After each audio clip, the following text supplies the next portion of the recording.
Day 6 of Worlds is in the books. Sydney McLaughlin-Levrone. Don't ever doubt her at a global championship.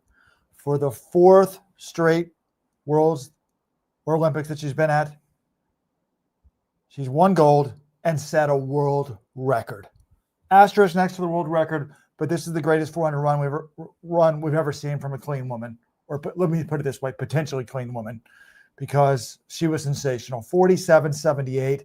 Shout out to Marolino Polino, who pushed her to the line, 47.98. Only the second race in history where all 8 women broke 50 seconds. All-time records for places 2, 3, 5, 6, and 7. The women's 400 hurdles, 400, flat 400 certainly lived up to the hype. In the men's 400, yet another upset on the men's side. Jesus. Uganda's Colin Kebenshipi has won in 43.53. Botswana. I have it. Yeah. Excuse me. Uganda. We love you. I don't know why I called him Uganda. You missed Joshua Cheptegei. That's all, Robert. I'm used to someone from. Got to change the graphic there. And, slight mistake. Our graphics guy, producer, Weldon, is back on the plane. So thank you if you're joining us live, because we didn't have time to promote this. I had to produce it and get it on there. But we're mainly doing this for our Supporters Club members, because this is going to be ad-free to people that support us. Every morning they wake up in the States, this is in their podcast feed. If you want this as a podcast, join the Supporters Club today. LetsRun.com/subscribe. By the way, Supporters Club, gals and girls, we had a huge turnout for the meetup yesterday here in Tokyo. For all of you that made the trip out, it was a lot of fun. Thank you so much. Yeah, I enjoyed meeting all of you and talking track and field and making horrible predictions about the men's 1500. Someone, I forget who it was specifically, but I was saying, if it's a slow race, like there's a lot of guys can win, probably 6 or 7. And someone's like, oh yeah, what about Isaac Nader of Portugal? And I'm like, nah, I mean, not even in a slow race, that guy probably not. So I looked like a fool, but it was fun. Yeah, great night of track in the National Stadium. It's something about these one-lap races here where you get someone, and I view it as a world record as well, Robert. Marita Koch is 47.60. She's from East Germany. She was in the 80s. They had a state-sponsored doping regime. Like, doesn't take a genius to connect the dots there. But I recall the last time Sydney was competing in the stadium, 2021, she set the world record, and number 2 in that race was Dalilah Muhammad, who was also under the old world record. We had Karsten Warholm set the world record in the 400 hurdles, just like Sydney. Number 2, Rai Benjamin, was also under the world record on that one. And then tonight, we had Sydney, essentially running a world record, and number 2 was Paulino. And the only person who's gone faster than Paulino, it's Sydney, it's Marita Koch, and it's Jamila Kratochvilova. So, and again, Soviet bloc country, so Soviet Union. Czechoslovakia in the 1980s. Suspicions about that time. So this, I would say, it's the greatest 400-meter race, or certainly the fastest 400-meter race we've ever seen.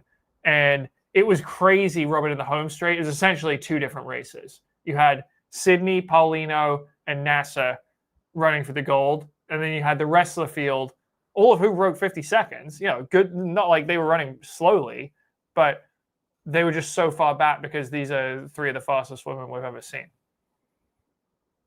Correct.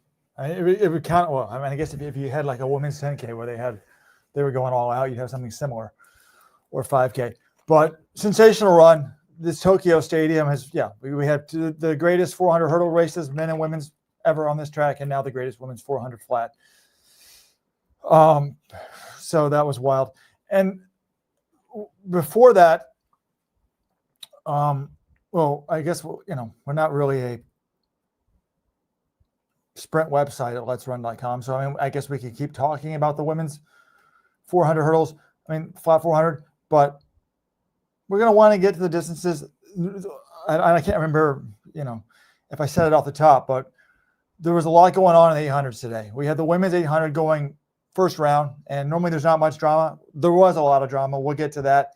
The men's 800, the disastrous meet, and that's a harsh word, but from a results standpoint, this is what's happening: is the disastrous meet for the U.S. men is continued. No man will be for the United States will be in the final, but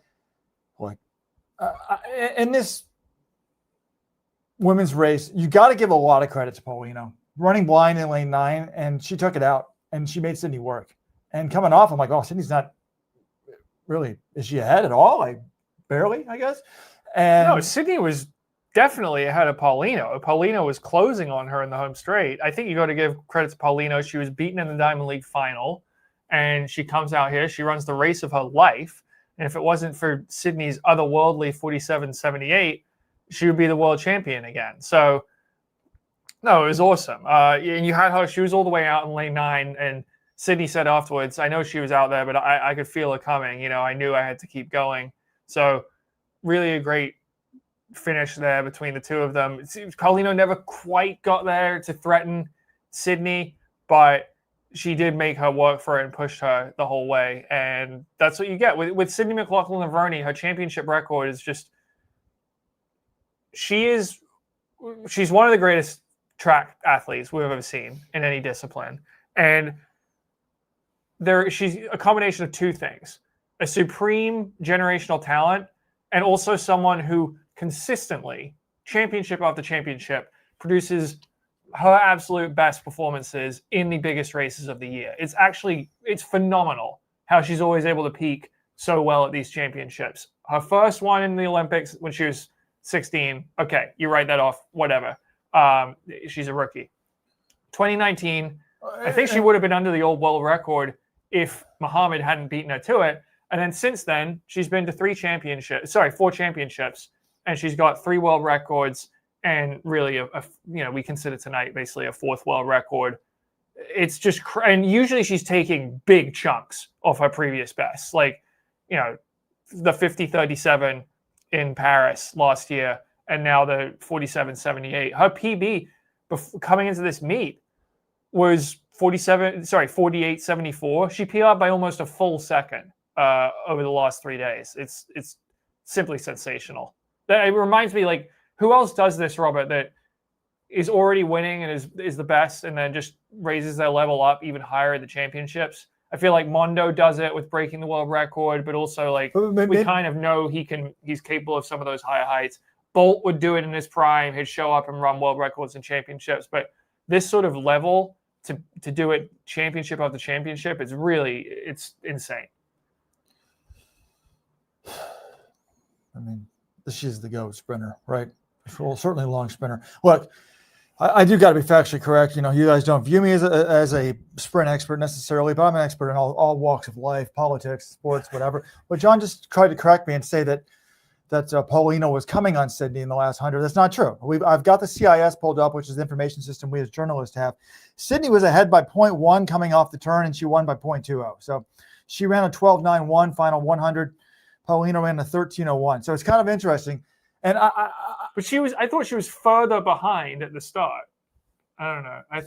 I guess I was wrong. So what's interesting to me is with all this technology, like, I do think that the 400 is one of the worst races to watch on TV. Like, how do they not, at a minimum, like, they do these dumb graphics, like how many miles per hour, how big the lead is, 35-meter lead or whatever it is. Nobody cares.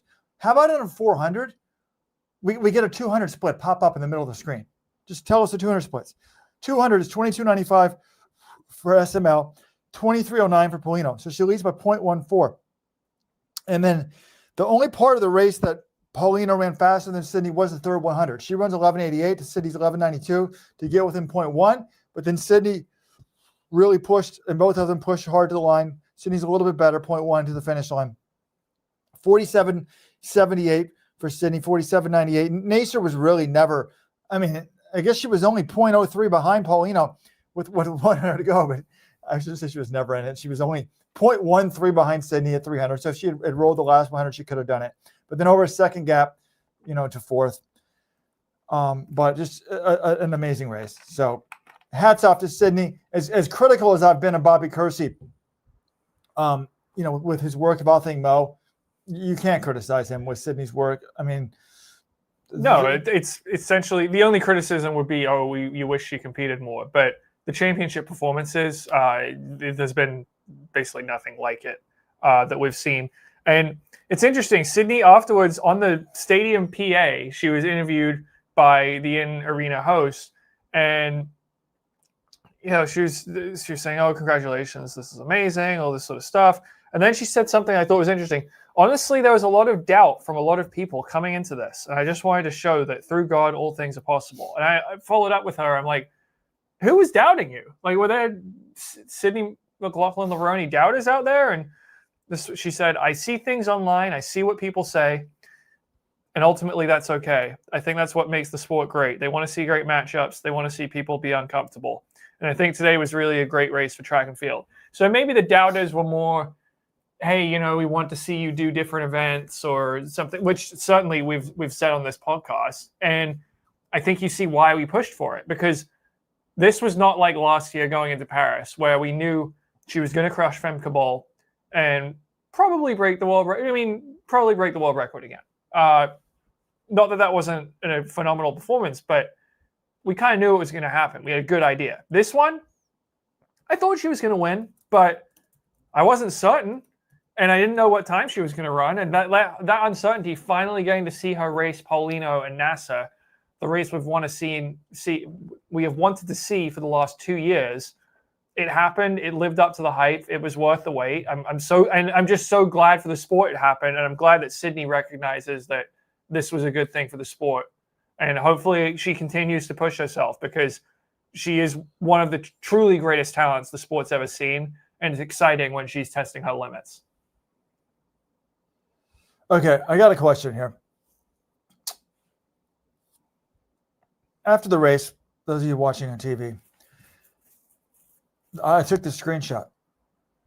Sydney's hands are going to her face, and I don't know. It looks to me like she's upset. No.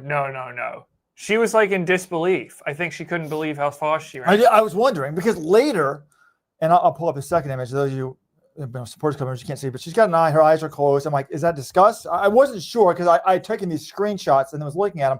And, a screenshot can be a little bit misleading. And then, no, yeah, Robert, I'm going to play armchair body language interpreter here, because Sydney. Here's the other photo. So then she so maybe the arms are just going up, but then she put them over her ears. Over her nose, and looked really like shocked by the time. Yeah. But, what was she shocked that she did it? Because did anyone ask her in the mix zone? I know she only met with you guys for 3 minutes, but were you disappointed you didn't get the world record? Oh, no one asked her that. I think she was so. God, they need Rojo to go down there and ask the questions. They're common sense questions, but nobody wants to ask. Well, one, we only had 3 minutes with her, actually less than 3 minutes. So we didn't get to go through everything, Robert. But she was asked if she would go up to the 8 by Sean Ingle from The Guardian, if she would consider moving up to the 800. And she didn't seem very interested in that. But no, look, as we've said before, Sydney kind of puts up a wall with the media sometimes. And she also, before the race, she's super stoic. So the time when you get to see what she's feeling is her reactions right after she crosses the line, because she'll look at the clock, and in the moment you can't hide your reaction. It's going to show. And we saw at USA's, lightning outside, lightning storm in Tokyo. We saw her outside. After USA's, she looks at the clock and was clearly disappointed. She tried to play it off in the mix zone, she'll get it one day, but she wanted the American record and she didn't get it. Today, you saw she looked at the clock, and I think it was disbelief. It was just like, I can't believe I did this. It was very similar to the look she had in Eugene in 2022 when she ran 50.68 in the 400 hurdles. She was just like, I can't believe I just ran that. And I think that's the closest we really see to sort of the real, genuine Sydney out there. Yeah, she was in disbelief and stunned, and I'm sure that sub 48 is something that she'd been thinking of, but to actually see it out there, 47.78 on the big screen, I'm sure it was a thrill for her, because it's one of the greatest runs we've ever seen. So congrats to Sydney. All right, men's 400, the one that all the pundits, no, I'm kidding. I don't think anyone on planet Earth coming into Worlds was expecting Colin Kaepernick to win the world title. Most people, he was kind of like an even money favorite, whereas expected Jacory Patteson of the U.S. to do it. But the Botswanan has done it, and he did it in style. 43.53, national record, world leader. No one else. Botswana, by the way, they don't. Botswanan's not a thing. I remember when Letsile Tebogo won the Olympics last year. I said Botswana, and all the Botswana on Twitter laughed at me. So try to remember that. But this is kind of like Nikki Hiltz. I'm going to say what's natural to me to call you a Botswana. And so this is Nikki. It's not personal. Like they, them, it's hard. Like Botswana, when you're from Botswana, no, you're Botswana. Anyways, look, coming into the Diamond League, I mean, Botswana pushed the U.S. to the limit last year in the 4x4. So we knew that they had a lot of talent in the 4x400. Tebogo, who ran one of the greatest splits in history, leading the way. And they had done very well, putting 3 in the final here. But this guy who ends up winning, he's only 21. And I mean, back when I was in college, Quincy Watts, who's now the USC coach, came out of, just was sensational, got on fire and won the Olympics as like a junior in college or sophomore in college. You see some young guys in the 400 just catch fire and they have an amazing season and they spike it. But this was not happening for him. In his 3 previous races on the Diamond League circuit, he placed worst and ran slower each race. July 19th, he goes to London, 44.51. So that's his seasonal best. So look, first of all, he has a talent. I mean, 2022 at age 18, he runs 45.40 at altitude. 2023, he runs 44.80. 2024, last year as a 20-year-old, he runs 44.22. So, I mean, at 20, 44.22, you're a big. I mean, he was in college, we'd be still salivating over this guy. But this year, he's not running as well. July 19th, 44.51, 5th in London. A month later, August 22nd, 45.09, 6th in Brussels. Then 6 days later, he goes to the Diamond League final in Zurich, runs 45.40, and finishes 7th. Well, Robert, even more absurd than this, he needed a time qualifier out of the first round at Worlds. He was in the same heat as Jacory Patteson. Patteson wins it in 43.90, looks amazing. I think everyone's thinking at that point, this guy's dominated the Diamond League. He's running 43.9 in his first round. Hand the gold medal to Jacory Patteson. No one was paying attention to the Botswana in 4th in that heat. 44.48. Now, that granted, that's pretty fast to finish 4th in a prelim. This was a fast prelim, but he needed a time qualifier. And then he shows up and runs 43.61 in the semis. We're like, okay, where the hell did that come from? But can he do it again in the final? When he gets to the final, not only does he do it again, he runs even faster, 43.53 to get the gold medal. So I was talking to you, I'm like, how is this sort of thing possible? How do you make this sort of progression in like the final 2 rounds of Worlds? I think the age is the big thing. When you're 21, you're still kind of discovering your limits, and like that sort of crazy breakthrough is more possible at that young age. But it's still like looking at his results on the season, it still doesn't make sense. You think? I mean, running the 400 is pretty basic. I mean, it's pretty kind of like, I guess you got to pace yourself a little bit, but it's not like he's not run a ton of 400s. You'd think like it wouldn't be a skill set, but incredible. I mean, I didn't even know he had to get on time in the first round. He ran a seasonal best 3 races in a row, and I guess in a negative sense was Jacory Patteson. I mean, I kind of thought, okay, he's found magic in a bottle. This is the year he's going to do it, and ends up 5th today, 7th. No, I think with Patteson, his form was so good. Late in the summer, he wins USA's, wins Brussels, wins Zurich, 43.85, is crushing everyone. Heads to Worlds as the clear favorite. And I don't know if he went too hard in the first round. I think more likely it's just this was a very long season. He ran a full indoor season. But Johnny ran 43.9 3 days ago. I know. Well, yeah, clearly, like maybe he picked up a tweak or an injury or something. Like he ran 44.70 today, which was his slowest time of the entire outdoor season. Maybe he ran too fast. Like running, you shouldn't run 43.9 in the prelim. And we'll talk about Noah Lyles. Could he be in trouble? Although I guess this Botswana guy, Kevin Natshipi, I guess he ran back-to-back fast 2 races in a row. Yeah, but anyways, Patterson's been going since indoors. He ran World Indoors. He's only 3rd at World Indoors. Ran a bunch of races. He's been competing almost nonstop since February. He's got a lot of races under his belt. So that's something I am wondering with some of these Americans is has the long season added up? And also specifically in the distance events, we'll get to in a second with the struggles, how much does like peaking for USA's and having how hard it is to make that team this year, did that really have a deleterious effect on those athletes 6 weeks later at Worlds? All right, Mike, and he wants to know what Sydney would run for the 800. Considering she can split 47, what would a 55-second split feel like for her in the 800? Like the monkey would jump on her back so bad in the 800. I would be stunned if she broke 2 minutes. Be stunned. Anyways, it'd be fun to watch though. Hey, if Grand Scam track comes back next year, instead of having Sydney run like the flat 400 and then run the 400 hurdles and then the flat 400 against the non-400 runners while Pauline on them run, we can have her run at 800 instead. Oh, but one last shout out here in the men's 400 to Dream Richards, 31 years old from Trinidad and Tobago. He medaled in the 200 all the way back in 2017. Just missed out on a medal last year in the Olympic final.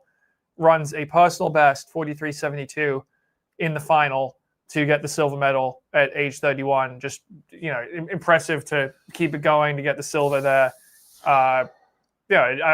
He just really impressed me this week.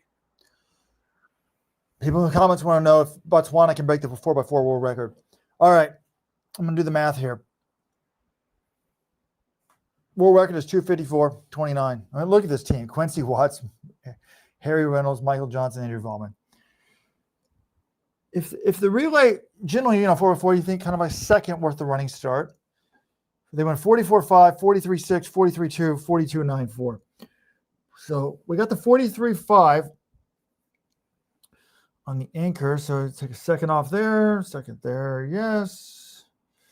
43.6. Well, they could do it, honestly. If you put the three guys in the final today, now the third Botswana guy today ran. So today they ran 43.5, 44.2, and 44.7.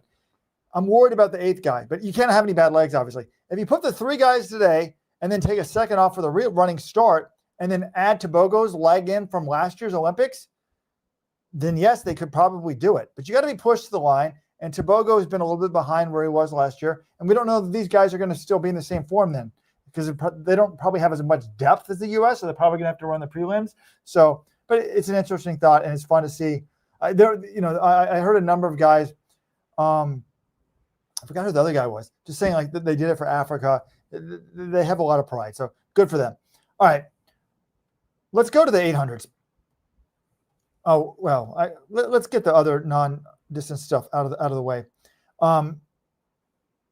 The other finals tonight, we had the men's javelin. Normally, I'm not into the javelin, but I was kind of into it. We've got the Indian guy who has won Olympic gold, right, John? The first Indian to ever win Olympic gold. Neeraj Chopra, yes. Also the world champion from 2023. Only 8th place, 84.03. You got the Pakistani guy, only 10th, 82.75. Nadim. And then Julian Weber of Germany, who was the world leader, he won every javelin this year except for one, where he's second place. He's only 5th. Walcott of Trinidad and Tobago, seasonal best, 88. Anderson Peters, Grenada, 87.38. I did it. I've never done it. I don't know. It's not true. I rarely do javelin interviews. It was fascinating, John, to talk to Peters, talk about the javelin and explain it. Like, it's just like distance running. Like, there's a whole nother language out there and they understand it. And he's like, well, once you're throwing over 85 consistently, then you can go up. He was saying that. But Curtis Thompson of the U.S., this guy lives in Alabama, does not have a sponsor. He wins a bronze. Congratulations to him. We also got an interview with him. It was fun. He's like, well, how do you make a living? And John asked him, he's like, well, I coach a lot of throwers. People know anyone wants to be a javelin thrower in Alabama. I coach you also all the throws. And, he was proud of his performance. That's for sure. And he said, like, honestly, I thought it was going to take 90 meters to medal and it took 88 to win it. Started raining, but he said that neophytes like us would think, oh, the rain affects your grip. He's like, no, it wasn't. The rain wasn't an issue. So fun there. Check out the YouTube interviews on that. But the last 800 of the day was the men's semifinals. There's nothing harder than track and field than going from the 24 competitors in the 800 semis to the 8 finalists. And I honestly think it's unfair. I'd rather them go to 16 semifinalists, I think, and then go down to 8. than to go from 24 to 8. And World Athletics, I think, has recognized in the past that this is not unfair. It's a little unfair to go from 24 to 8 in one round. It's not like the 100 and 200 where people are used to going all out. 800 can be tactical. If you're in the wrong heat, you can't get a time qualifier. You can be the third best person in the world and still go out. And they said a few months ago, they sent out a press release saying, hey, moving forward, we're going to do top 3 in each semi. We're going to take 9 to the final. And then they backtracked on it. We still haven't understood why. We should probably try to find that out in the next coming days. But it was top 2 in each of the 3 semis, and the next 2 make the final. And that's very significant because an American finished 9th today and would be in the final if he had stuck to their original guns. Donavan Brazier. It would be a great comeback story. The 2019 world champion wins USA's, doesn't compete for a number of years, wins USA's, and he would be in the final. But so in his heat, he was in the second heat. First heat was slow, it was 145. And again, without explanation, the first heat originally was going to have all 3 of the Olympic medalists from last year, in Sekgodiso, Arop, and in Wanyoni. All of a sudden, Wanyoni's moved to the third heat, no explanation given. And it's a good thing they won. It was a very slow heat, 145, slowest heat of the day. Arop and Sekgodiso run the same time. So, and Arop looked better than he did in the first round. I was a little worried about that, as I told Robert, and he's like, no, he's fine. Doesn't have anything to worry about. Arop looked controlled. I credit to Mark English, who, with about 200 meters to go, took the lead and took his shot. You know, he's up against 2 Olympic medalists. He's not as good as these guys. I think they were trying to catch him by surprise. And, you know, he gave it his best effort. And I think really there's not much else he could do. He's a strong tactical runner in general, but the other 2 guys are just a bit better than him. No, I was pleased with Arop. And I was sitting there with John, we're watching this in the basement on TV with no, by the way, Supporters Club members, you at home watching with volume, you're watching most of the races with a better setup than us. We're like in the basement with no volume. Well, admittedly, we have like world-class athletes right behind us that we can talk to. But I was saying, okay, here we go, Arop. John's been doubting him all year. I've just been pointing out he's run faster coming to this Worlds than he has any other year.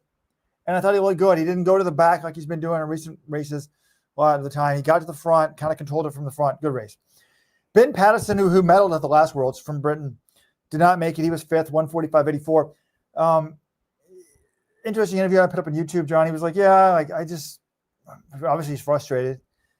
You know, it sounds like injuries are a problem for him, but he's roommates with Max Bergen. He's like, yeah, you know, I still have a role to play here.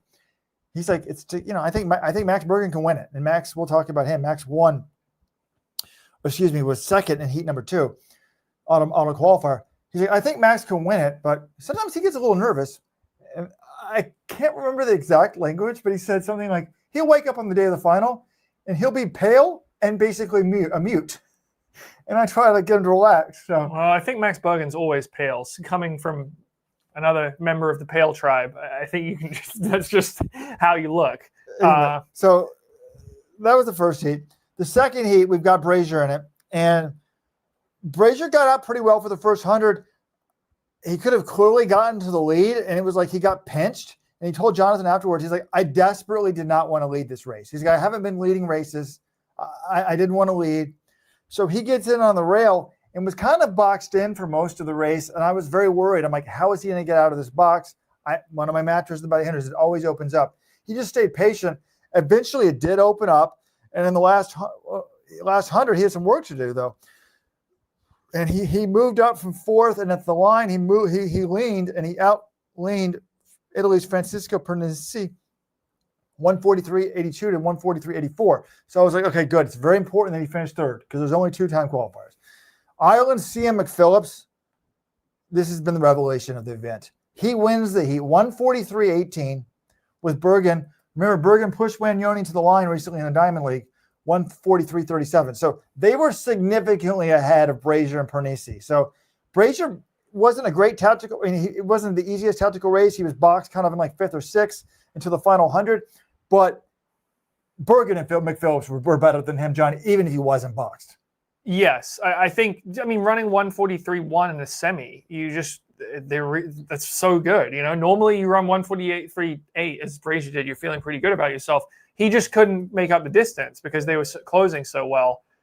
Brazier did say he felt like he was too committed to running on the rail. There were points where maybe he was boxed in for a good amount, but there were points where maybe he could have snuck out and he just sort of decided to stay there. And maybe that's what comes with not having raced as many 800s as these other guys this year. I actually thought it's interesting because, yeah, maybe it's too far back, but the beauty of being on the rail is you're running less distance. So he didn't panic. I think some runners would have panicked and tried to go wide, and maybe at that point you're screwed. Just wait and then run.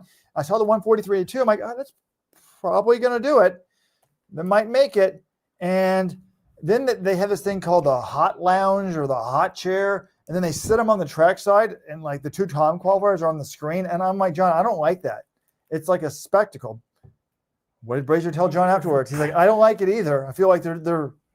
Well, yeah, he essentially said what you said. He felt like, they've got the cameras on the face. This is their guy. The most important moments of their career for some of them. Figuring out whether they're going to advance to the World Championship final, and you've got a camera in your face watching your every move. So he's not thrilled about that, but he did admit, like, look, maybe it's good drama for the viewers on TV, and, I can kind of get it if that's their angle, but he didn't really appreciate it. But up front in this heat, 223-year-olds, Bergen, who was an age group ace. I mean, look him up on these age group record sites. 23 years, 121 days. Everyone's heard about him. But the revelation was this Cian McPhillips, who is actually 18 days younger than Bergen. He's also 23. And he used to be a 1,500-meter runner. If you're a Milrose fan, you might have remembered Cathal Dennehy, a journalist from Ireland, told me, he's like, yeah, he used to be a miler. He came over and won the Milrose High School Mile, European Junior Champion in 2021. He's pretty jacked. He's a pretty big guy. He now runs the 8. And he came into this meet with a 144, went into this race with a 144.19 PB that he ran in Dublin on July 11th. And he never been at Worlds before. But he's been banging out 144s. He runs 144.9 in the prelims, and then 143.18. Huge PB, almost actually 1.01 seconds, national record. You talked to him. What he said? Is he now thinking that he's going to medal? I don't think that was really on his radar before going into the meet. I think he just.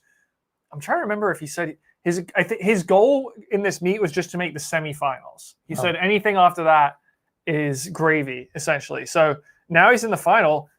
Clearly, he does have a shot to medal.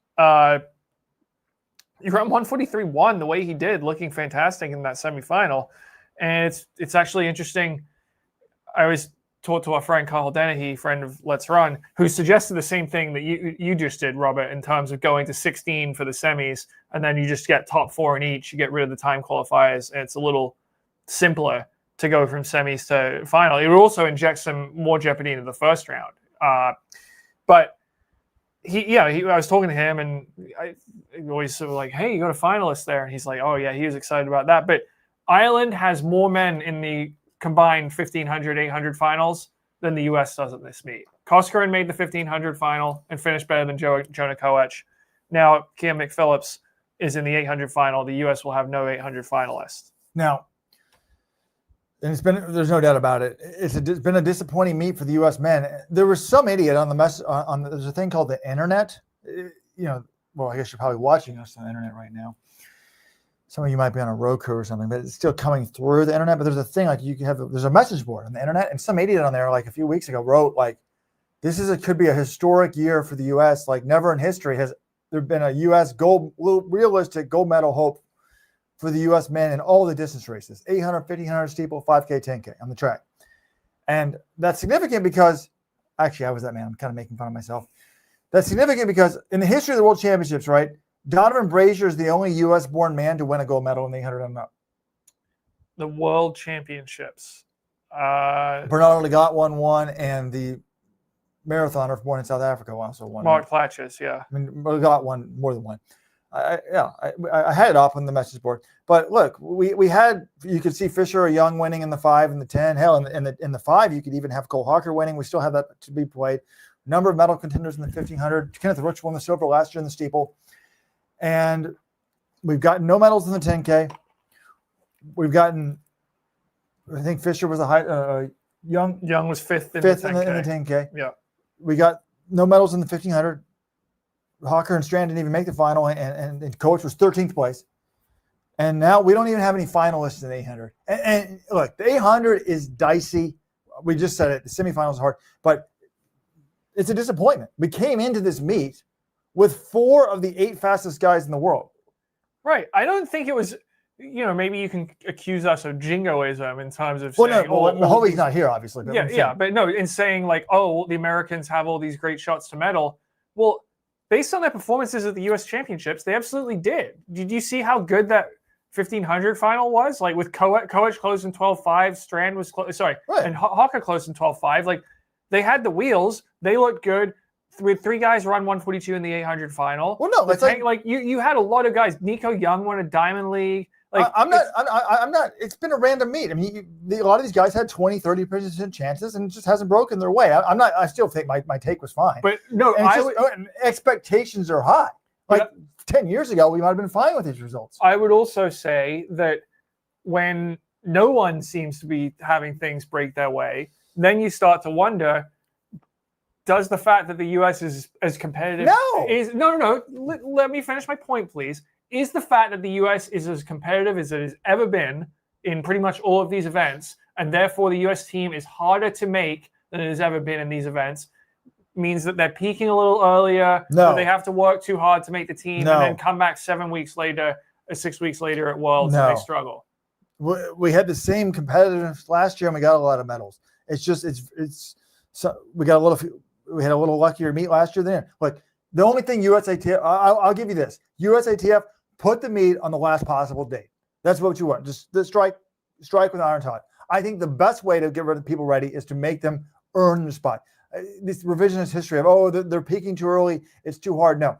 Put Kenya, Ethiopia, US, put your championships on the last possible date. If they're in shape 6 weeks before, they should be able to carry it over if they're any good. Look, I mean, Jacory Patteson was in great shape 5 days ago. He just didn't have it. Some of the stuff isn't predictable. Whatever. Yeah, I think you're generally right there, and I do think it might have an effect. And also, it's more of an outlier. Again, we have one person in history. I didn't really expect them to win every 5. I'm just saying it could be possible, but it was still like, okay, the best odds of any of these guys are probably like 20, 30%. Like no, but it's just been.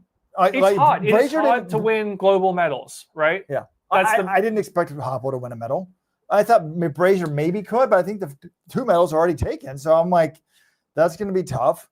But if we look at the U.S. distance squad as a whole, including the women, there is a possibility of a shutout. I don't expect the women to get a medal in the 800 or in the 5,000. The 5,000. No. So really, it's down to the 5K guys, and I think all 3 of those guys have a shot. I think Cole Hawker could win the whole thing. If you ask me who's the favorite right now for the 5,000, I would actually say Cole Hawker is the favorite, given Jakob didn't look like Jakob in the prelims. Now, we could have there's probably a dozen guys who could win that race the way these distance races have been going. And if Hawker gets gold, I think that that kind of redeems the whole meet. You get the individual champion in the 5,000, but it's also possible the U.S. could get shut out entirely from the mid-distance and distance medals. And I don't know the last time that happened at a World Championships. You'd have to go back quite a long time. I love the system. It's one of the greatest meets in the world, U.S. Championships. Something's happened to YouTube saying, should we give automatic spots to returning medalists? No. I'm not going to reward somebody for something they did 2 years ago. It ruins sports. It's a dumb idea. And what medalist didn't make it that we think would have medaled here? Jared Naguse, he medaled last. He medaled last year. He didn't medal 2 years ago, but no, he's been getting worked in the Diamond League recently. I don't think he would have. I don't think the way the championship final would have. Now, that tactical race would have helped him. Anyway, the other thing that's the 800. Now, Hoppel said that to me afterwards. He's like, "Yeah, I talked to Donovan. Neither one of us was thrilled with our tactics." And I think tactics probably caused Donovan 0.02, but it's just the dumb system of top 2 and next 2. The guys in the third heat knew, hey, 143.8, that used to be a good time. It's not a good time in 2025. 28 guys have run faster than 143.82 this year, and they went out a second faster than anybody else.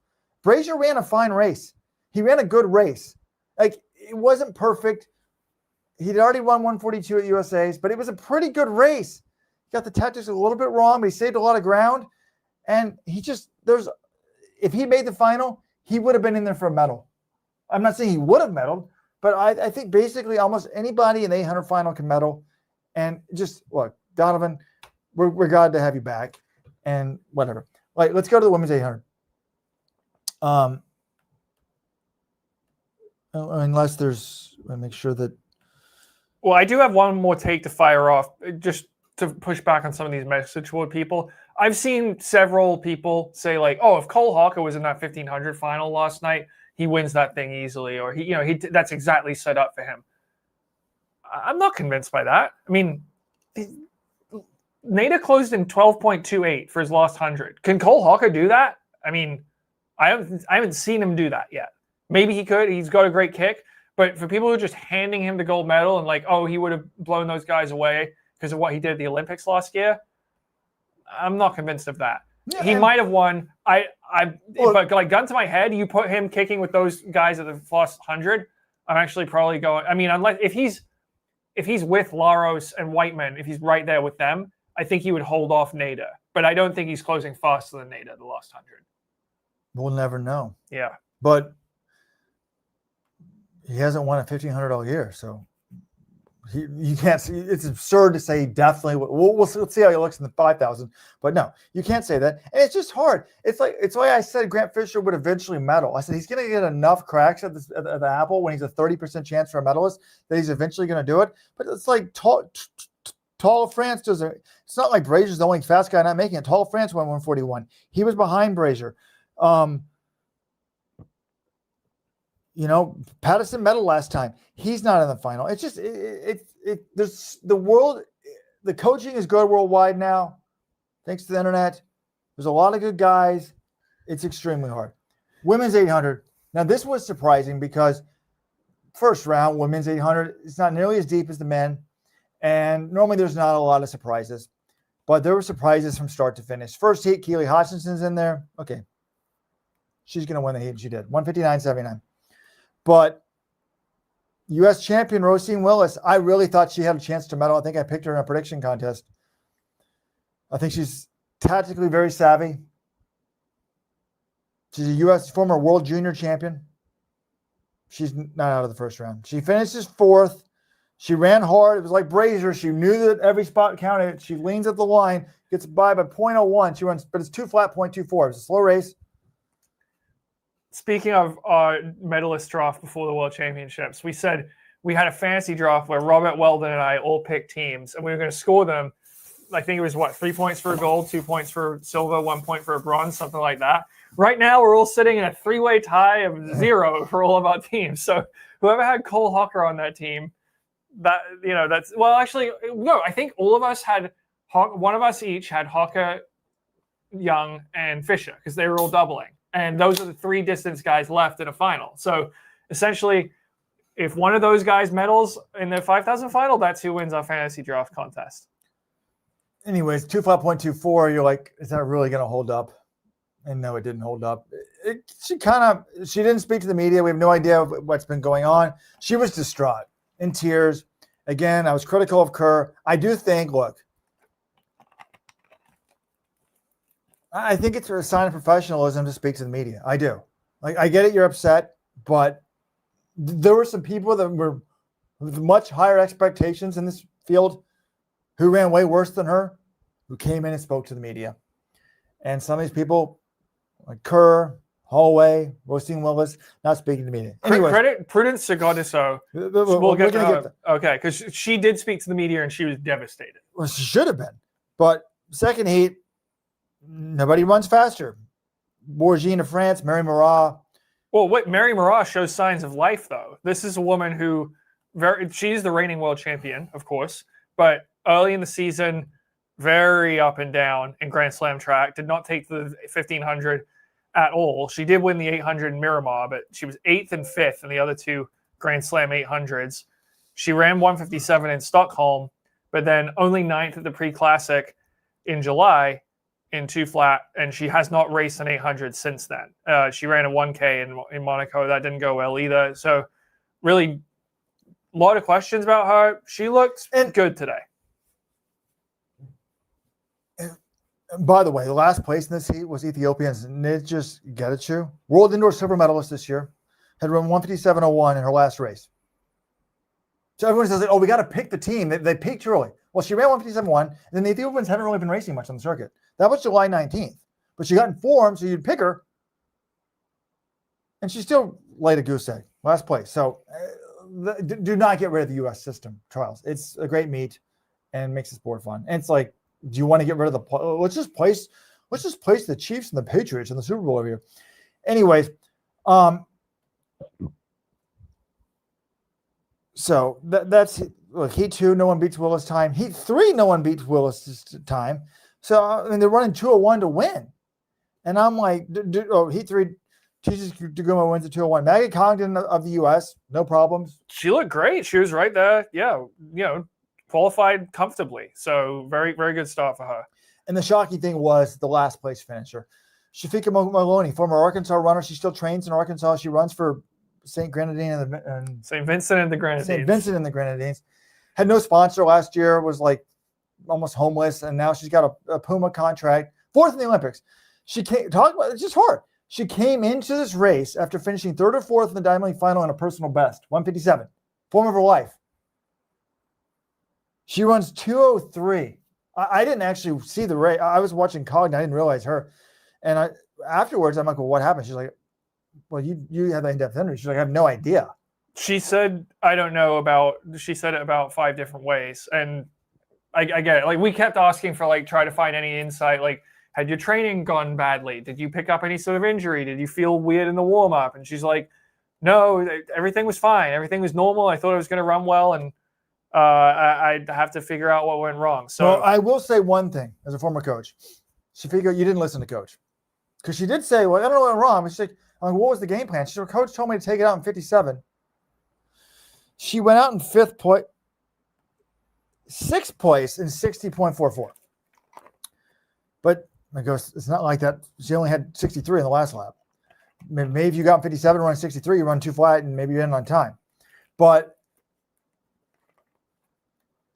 yeah, that was stunning. But congrats to her for just talking to the media. I appreciate it. And quickly go through this heat. Heat 4, Sage Herta-Klecker. She's finally made the world's team, and she produces 158.43, same time as Audrey Worrell, the world number 2 from Switzerland. And this is why I thought Willis could win, because Audrey Worrell is world number 2. The person that beat her she was the world junior silver medalist when Rosine Willis won. So Klecker ran great, no problems, 158. And then this is when the time started coming up. Adweek Caldwell of Australia, 158.71 for 4th. So that's the first one ahead of Rosine Willis. But by the way, Sarah Morra of Kenya fell in this heat and was placed in the final. That's Mary Morra's sister in the semis, excuse me. Well, actually, I'm not totally sure. I've heard sister, I've heard cousin, I've heard no relation at all. So maybe one day we'll get to how they're related. Mary Morra did stick around to watch her race, so I think there probably is a relation there, but it's not totally clear to me. If you're looking for a new medal person, I'm not familiar with Lillian Odera of Kenya, 157.86. She wins heat 5.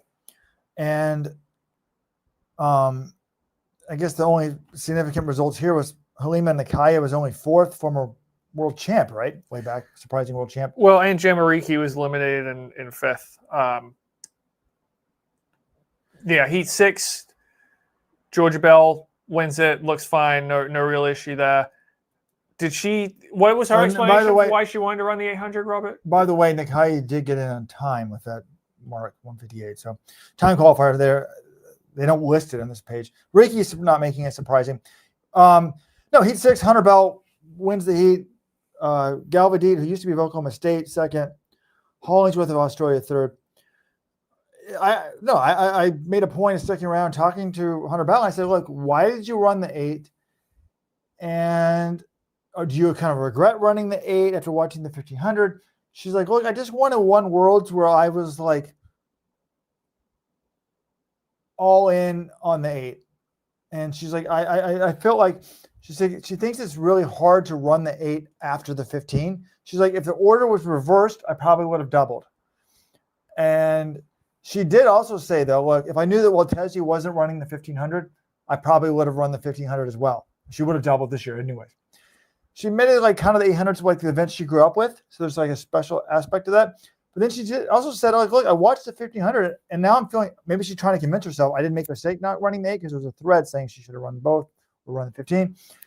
She's like, I've never beaten Faith Kipyega on a 1500. No shame in that. But she's like, also, I've never beaten Jessica Hull in the 1500. And Jessica Hull just got third. So, yeah, pretty much no one beats Faith Kipyegon. So yeah, she might have been able to beat Jessica Hull, but whatever. She's in the 8, and I think she's probably the leading candidate for third if Morra doesn't really get back to her form. I mean, you've got the Swiss girl, you got Keely and her, and she's in the 8, and we'll see that. And then the last heat was Natalia Gold of Jamaica. Can she finally get a medal? That'd be amazing if she does. She's like practically Jonathan Gault's age. I think we were both born in 1991. Yeah. 159.66. I didn't see this heat. I didn't even. But well, there are two notable things in this heat. Yeah, she was born 2 months after I was. One, I saw part of this heat. Let me say this. I did see the face plant. One is that Jessica Hull fell midway through, and I think it happened so quickly she wasn't totally sure what happened. She's just like, look, I didn't do anything wrong. I fell because... It looked like she was taken out from behind. Yeah, she said there was some contact. She's like, I didn't do this. Like, it happened to me. And I hope that I have grounds for advancement. Referees agreed. They advanced her to the semifinals, so she gets through. Then the other notable thing was Prudence Sekgodiso, the world indoor champion from South Africa. She dropped out with about 250 meters to go. And I was trying to figure out what was wrong because she kind of was caught up a little bit in the Jessica Hull fall. She didn't fall down, but she maybe made a little contact. She said, no, that didn't have anything to do with it. She felt her hamstring in the warm-up. Something went, she could tell something was wrong. And she went out there because it's the World Championships and she gave it a go. But she got out the track and it just wasn't responding, and she knew she couldn't finish the race. So. Yeah, and I think it's honestly more devastating for the African runners because their contracts are a lot smaller. I guess you could say the cost of living is a lot smaller too, but like a medal at Worlds could be life-changing. Yeah, and I think it goes, sure, that's part of it, but for her as well, she'd just been having a really good year. Her last 2 Diamond Leagues, she was only 6th in them, but she's still running 158. She was still a medal threat, and she won World Indoors. She ran really well at Cree Classic, tied her PB. She ran 157 there. Just, she felt like everything had been going right, and this was her chance. And to not even get that opportunity because your body betrays you, you got an injury, really sucks. She was in tears in the mixed zone, but I really appreciated her stopping because it shows you, reminds you how much this stuff matters to the athletes. And, I wish there wasn't any injuries in the sport because, you can accept not advancing if you're not good enough. When something that's kind of beyond your control prevents you from getting the opportunity, that's when it really hurts. And you're always wondering. And clearly she was still processing that. So, it was sad to see, but she is still only 23 years old. She got a gold medal earlier this year at World Indoors. She's had a very good year. She should be around for years to come, but to have to wait for another opportunity, it was really tough for her. Now we have a special website here where we get like inside info from World Athletics. Yellow lights showing up, showing like, I think they made the right call. Anyone got taken out from behind, just put them in the next semi. In the final, you can scrutinize a little bit more. Although it's, if we're going to run 9 in these lanes in the semis, why don't you run 9 in the final too? But they didn't let everyone. There's some Polish girl that didn't get in. John started a rumor to me. Well, I don't know, rumor in the message board, but he told me. He's like, yeah, I heard that USATF is trying to get Hoppel into the final. I heard, I got a tip about something like that. I asked USATF, is there a protest involving Bryce Hoppel? They said no. So because I didn't see anything and nothing stuck out to me watching the race. But sometimes you just get people protesting because, it's the Worlds and you got nothing to lose. But yeah, it didn't happen and he won't be in there. All right, Robert. Anything else to hit from today? Oh, we got to do 200 semis on the men's side because we saw some crazy fast times. We were already kind of excited because Brian Lavelle of Jamaica yesterday in the first round ran 1986. People are like, he's only 21 years old. He's had a breakout season. And, a lot of people are like, oh, this guy, maybe he just doesn't know how to go through the rounds. 1984 in the first round. Has he gone too hard too early? Well, he came back for the semis today. All 3 semis were pretty quick. Benerick won the first one, 1988. Brian Lavelle in the second one, 1978. And people were like, oh boy. He's run 1969 earlier this year. And I'm like, this guy could be a problem in the final. And then Mr. 200 himself, Noah Lyles, in the third heat shows up and just rips it from the gun. Goes hard, comes off the turn with a big lead, and just keeps it going. 1951, world leader. I have to check. I'm sure it's the fastest time we've ever seen in a semifinal. And he comes through, and we're just like, no, where'd that come from? Like, were you trying to send a statement? Did you see Lavelle's race? He's like, I was trying to send a statement. These last 2 rounds, just saying, no one's going to beat me off the turn in the 200 meters. And normally his thing is the finish. So the last time I remember him totally blitzing everyone off the turn was the World Championship final in 2022. And that's when he ends up running 1931 American record. So he said, yeah, coach wanted me at 10.2 at 100 meters. And that was what I was. And I just kept going from there. He was 10.13 according to the official splits. And then Howard. And again, it's like me talking to the javelin guys. There's another language to it. He's like, I'm pretty sure I ran 10.2. 10.13. You're pretty right. You're damn right, buddy. If we're rounding up, we're 10.2. So that was cool. And I started a message board throughout. One of the quotes was, well, what does it mean for the final? And he says, it tells me I was stupid enough to run 19.5 in the semi. And people are like, well, you're worried you went too hard. And that was my concern. To me, and I think Noah's great for the sport, but I'm the one that famously said, I don't think he's ever going to win Olympic gold. And he won the Olympic 100 and will forever be famous because winning the 100 is more important than 200. And he won it by thousandths of a second, but he did it. He's clutch. But when I saw him like running hard to the line, I was like, is that a sign of insecurity? I'm a bit of a contrarian. I'm like, is he trying to prove to himself he's super fit? Now, these other guys, we've been talking a lot privately about betting markets and 19.5s. And I'm like, when Lyles had run 19.6 at USA's, and what we were all talking about, it's going to take a 19.5 to win this. I'm like, well, what has Lyles done besides that shows he's going to win it? Because he's been a little bit behind. Tebogo's been a little bit behind. But it was impressive. But Lavelle is impressive. He's 21. We asked Noah about Lavelle. I heard you guys asking about it. He acted like he didn't know much about him. He's obviously impressed. And Tebogo was second in his heat to Lavelle. And we asked him about it, and he's like, well, I was just trying to, it wasn't clear what he said. He's like, I was trying to work on anyways, listen to the interview. The word we thought he was saying was calf, but he was saying, anyway, it's like 121 here. Anyways, what Tebogo said was, because you would think watching these prelims, he has no chance in the final. But remember, he's the Olympic champion in this event. And basically he said, like, look, I ran the turn hard in the first round. I ran the straight today, or vice versa. I'm getting confused. And he's like, in the final, I'm going to try to do both. And I'm like, well, you've been behind where you've been in basically every event, 400, 200, 100. What makes you think that? He said, well, I got to try. I just love his attitude. He's not afraid of failure. And he'll probably come back for the 4x4. So it's going to be. I mean, I'm not totally counting. I would predict Lyles to win. The guy is just that 200 apart from the Olympics. When one of them he had COVID, he's essentially unstoppable in that event. But Tebogo last year before the Olympic, okay, he did run a PB in the Olympic 100 final, and he was disqualified here in Tokyo in the 100, so we won't exactly know where he's at. But are people forgetting how close he was to Lyles when they raced each other in the Diamond League final? That was only separated by 0.02. They both ran, 19.7s, but it was into a headwind. To me, I think, I'm not. Did we think he was going to run 19.4 last year in the Olympic final in Paris? No, that caught us all by surprise. So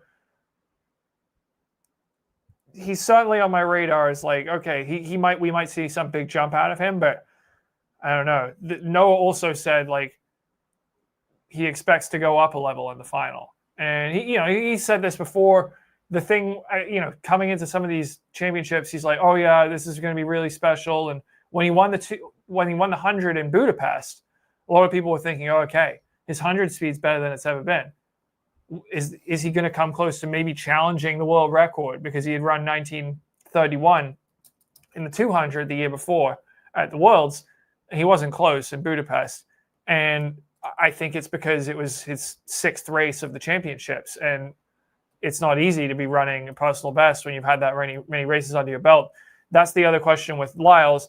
Does 3 rounds of the 100 and 3 rounds of the 200, one of which you ran a 19.5 in, does that hurt you for the final? That's something we're going to have to find out. I don't think it's smart to run this fast in the semi. Like, what does it get you? Now, he said he thought he heard somebody, which is weird. Like, you run a lot of meets in a big stadium. By the way, there was a big crowd tonight. I thought it was just America where celebrity accepts culture. Maybe it's Japan too.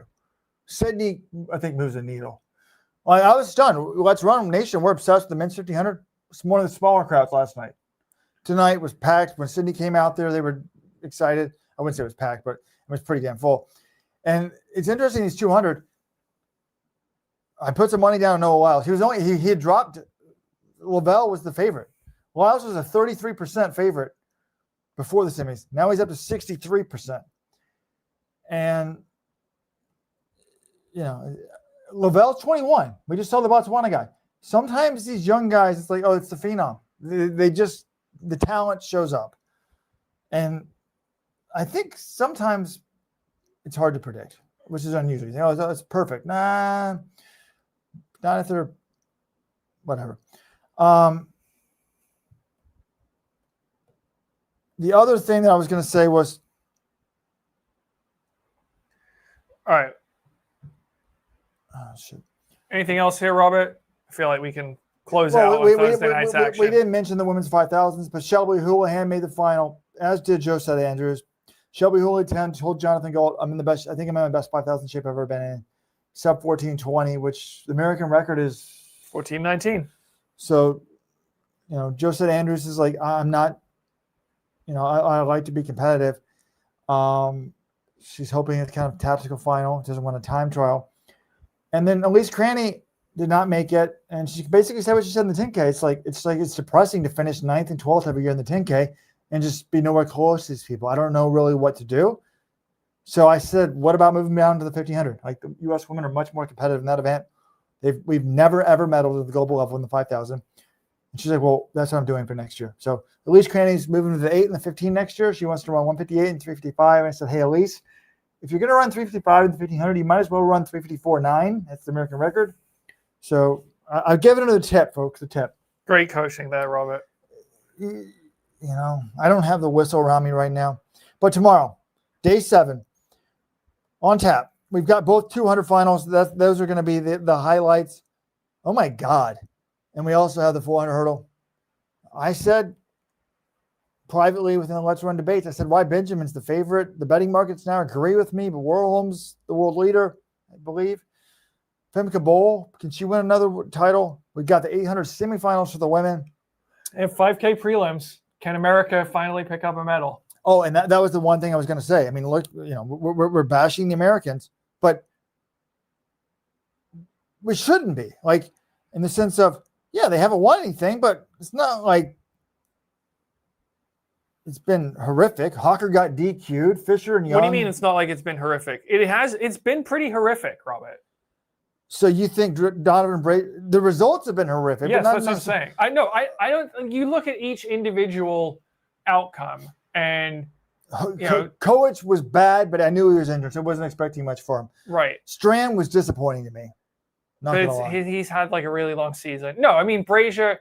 You have a couple tactical errors, I would say. Brazier tonight, though, and then Hawker in the 1,500, putting himself in that position, and then the 10K, those guys just didn't quite have the wheels they wanted. But I mean, Grant was in position to kick. That was, but like taken collectively, it has been a horrible meet. You would have said our best finisher is 5th place, and we have one finalist across the 15 and 8, and he finished 13th. That is, the results collectively are not good. But I'm looking at the betting odds here on Bovado.lv. Number 1 favorite betting odds, Cole Hawker to win the 5,000 gold. Jimmy Gressier, then Grant Fisher. So we got the 1 and 3 chances. The first African is like 5th, and it's Yomif Kajelcha, who wasn't even on the Ethiopian team. Has he convinced himself? I'm looking. All right, I'm going to look at the start list. We have Biniam Mahari from Ethiopia is in Heat 1, and then Heat 2. The other 2 Ethiopians are in Heat 1, Hagos Gebrewet and Kuma Goma. So Kajelcha isn't even running the event. Shows you how well the betting markets are set up. Kajelcha's like the 5th betting odds in Bovada, and he's not even in the event. So if you want to burn your money, go to bovada.lv and put your money down. By the way, Johnny Walden don't like it when I talk about my bets. This is the only bet I've made on the World Championships. I put about $100 down on Lyles when I saw he was a 33% chance. I've got $5,000 writing on Isaac Kameli. I don't even know what country he's from, but this is the guy that spanked Grant Fisher with like a 12-2, like final 100. Where's he from, John? You really don't know? No. Like, I'm going to guess. What continent is he from? Well, I don't know. He might have been. I was assuming he's probably born in Africa, but I think he's from Belgium. There you go. Nailed it. And I bet. I didn't bet $5,000 on him. I bet $75 on him because he's plus 6,600. This is the guy that just spanked Grant Fisher with an amazing last 200.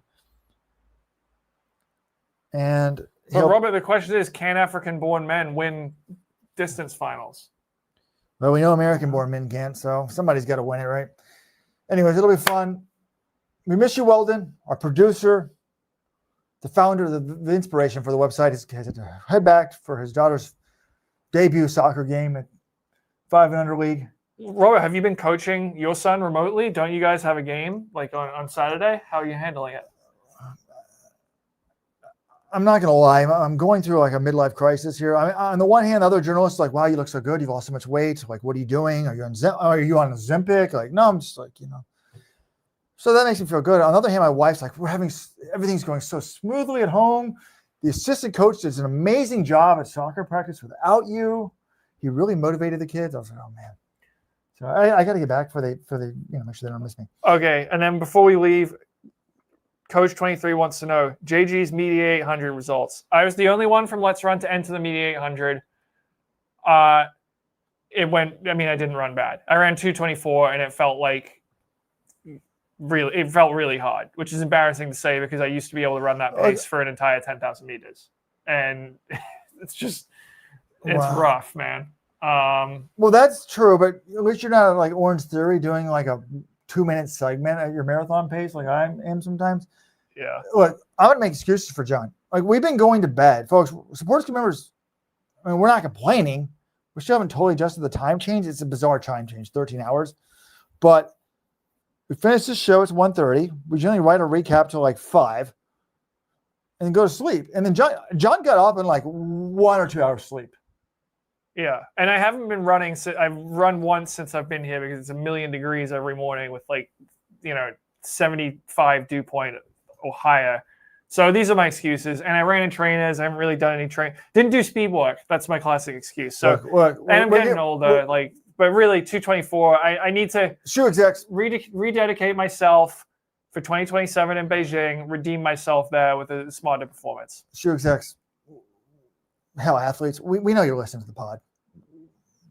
I mean, it's obvious. Some of you showed up at the Supporters Club party. We had a number of people. Jake Whiteman cited Let's Run. He said, yeah, I try to stay off social media, but I saw on there that the 1,500 meter world rankings, I was ranked number 18. And that motivated me. Sydney says, I see the doubters. Sydney, where are you seeing the doubters? She said the internet, and I just know that in terms of where are the most doubters on the internet, probably on the Let's Run message board. So I saw a couple of shoe execs show up at the Let's Run Supporters members. We're getting ready to roll cross country. We're going to have a blowout party there too. We need a sponsor. We really need an official shoe. Probably should be a smaller brand or a dominant brand. Either one. We'll take you. Give us a call, 844 Let's Run, 844-538-7786. By the way, thank you, Josh Kerr, for calling in. Supporters Club members got that. And again, if you haven't joined the Supporters Club, do it today. Let'sRun.com/subscribe.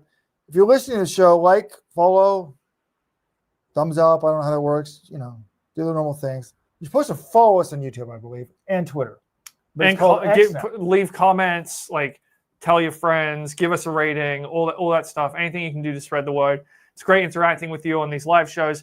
We will have 3 more for you. Friday night, or well, for us, Friday night, Friday afternoon, Saturday afternoon, Sunday afternoon. Only 3 days left in Worlds. Man, it's kind of crazy to think of, but lots of good races. 400 hurdles finals tomorrow night, 200 finals, and then we still got 805K on Saturday and Sunday, plus the relays. So it's going to be fun. Thanks for tuning in, everyone, and we'll see you tomorrow. One thing here. I asked people, there's a thread on the message board, like Nader's coach is Fermin Cacho's coach. A lot of people think that Fermin Cacho was on drugs when he won the 1992 Barcelona Olympics because a doctor who was involved in Spanish doping said, hey, he was on it. And I'm like, well, we're going to point that out, but is that fair? Like, so a lot of people think that, Flojo back in the day was on doping, and she at one point was coached by Barbara Kersey. Now, I think when she set the world record, she wasn't coached by Barbara Kersey. Like, I don't know. Like, there's it's just so easy in the sport to cast doping accusations against other people, but not your own. And I'm not trying to imply that Sydney's doping. I'm just thinking, is the Nader talk bad? But then that's naturally what I thought when I saw it last night. I'm not going to lie. So it's just a tough sport. That's why I think doping ruins sports. So people, stay clean. People are running super fast. And I think, well, there's still some doping. But Jimmy Gressier, he sent out a shout out tonight. He's like, I want to thank AIU and Will Wada for cracking down on doping, because I think that's why I won. And one of the reasons why I won. It's more of an evil playing field. So I think people are cynical, but to me, the fact that they catch all those people is a great sign.